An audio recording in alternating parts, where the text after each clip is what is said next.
life banget buat kita para mahasiswa. Ya bener banget, topik kita kali ini adalah tentang double life, mahasiswa BID dan pekerja BINIT. Terus kita nggak juga akan ngedatengin bintang tamu yang gak kalah keren, yaitu ada nih di samping aku, yaitu Belkis. Halo. Oke. Sebelum itu nih Belkis, kita akan nyapa teman-teman dulu ya. Mungkin bisa perkenalan dan dari jurusan apa nih? Halo, perkenalkan saya Belkis Salita Dewi dari jurusan Fisika. Asal aku dari Banyuwangi. Salam kenal ya. Angkatan 23. Oke, kita seangkatan berarti ya? Iya, Oke. santai aja. Oke, aku akan santai nih.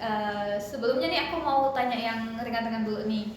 Kesibukannya kali ini di akhir-akhir liburan ini menuju liburan nih ya, apa aja nih? Ya mungkin kesibukan saat ini itu UAS, project, responsi, organisasi, sambil aku beberapa kali freelance waktu Sabtu sama Minggu. Oh, kalau boleh tahu nih freelance-nya ngapain aja nih? Freelanceku cuman di tempat kerjaku di cafe barista. Oh, keren. Kira-kira nih, kan kita ngebahas tentang mahasiswa yang punya double life ya. Jadi paginya sampai sore, apalagi kita tahu ya di MIPA, pagi sampai sore itu praktikum dan materi ya. Terus berarti kerja mulai lanjut dari sore sampai malam ya? Ya benar, kerjanya mulai dari jam 6. Terus aku mau tanya nih, kan juga tadi kayaknya ikut organisasi juga ya? Iya, benar. Kira-kira gimana caranya Belkis untuk ngatur waktu di antara 3 hal itu? Kuliah, kerja, sama satunya lupa, organisasi. Ya. Sorry. Jadi manage waktu itu kan emang nggak ada yang sempurna ya. Emang selalu ada kekurangan saat kita memanage waktu kita. Nah kalau aku sendiri pribadi itu karena aku kerja sampai pagi, itu kadang pulang jam 3, jam 4, itu 3 jam buat aku tidur, jam 7 ngampus, itu ntar saat di kampus gitu ya, waktu selesai matkul pertama itu kan pasti ada kayak waktu sedikit buat kayak istirahat gitu kan. Nah di situ aku biasanya buat tidur gitu, kayak nanti malam kan sini kerja lagi gitu kan. Nah itu bisa tuh buat istirahat, buat nanti malam lanjut kerja gitu.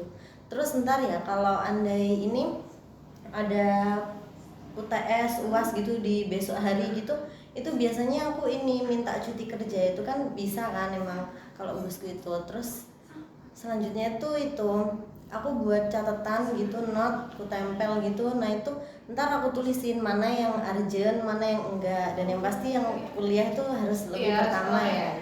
Nah kalau soal organisasi itu gimana cara aku ngatur itu gini, kalau andai ada rapat gitu ya, terus itu barengan sama jadwal kerja aku gitu, itu bisa, itu biasanya aku mikir dulu ini di rapat nih aku terlalu penting atau enggak gitu. Kalau emang di situ aku cuman datang gitu, ntar aku ikut setengah buat rapat, ntar kerja. Jadi ya harus diselisih-selisih gitu loh antara kuliah, kerja, sama organisasi. Tapi emang nggak sesempurna itu, nggak segampang itu emang buat ngejalaninnya ya. Tapi keren sih kan, kita tahu sendiri ya, untuk aku sendiri kan cuma ikut organisasi sama kuliah doang, itu aja udah yang banyak banget untuk nyuri waktunya gitu, apalagi ini ketambahan sama kerja. Berarti jam tidurnya gimana nih? Jam tidurnya opsional.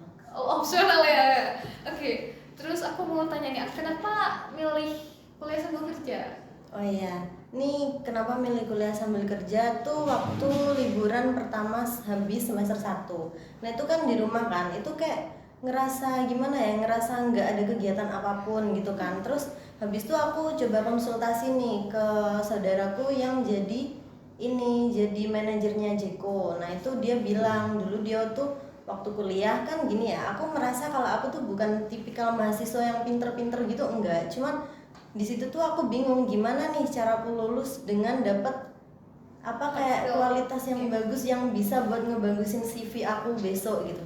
Nah terus aku tanya, Mbak gimana ya gini, terus dia bilang iya bener, aku tuh sebenarnya juga nggak pinter-pinter banget, IPK aku tuh juga rendah-rendah kok, cuman aku tuh lebih dipentingin di non akademik. Jadi dia bilang waktu kuliah dia sering kerja paruh waktu gitu. Terus aku mikir lagi apa kerja paruh waktu gitu.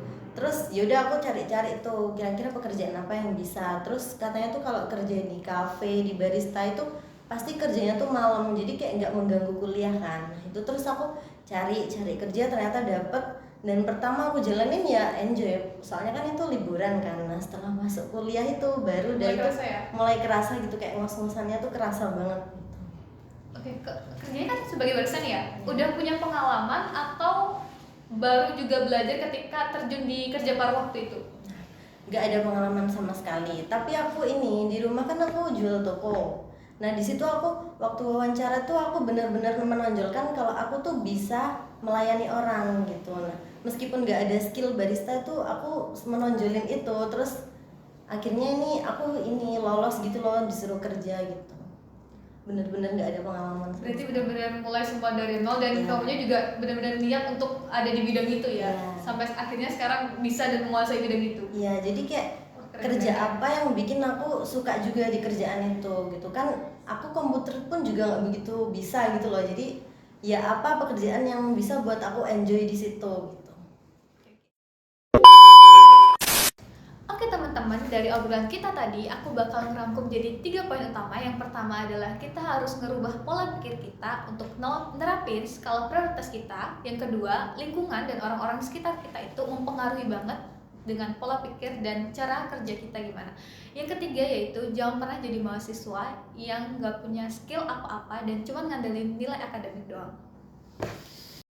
Kita di sini bukan pakar, apalagi orang paling benar, tapi siapa tahu dari obrolan kita tadi ada yang bisa kalian ambil, entah itu insight atau hanya sekedar teman di perjalanan. Oke, see you in the next Castangles.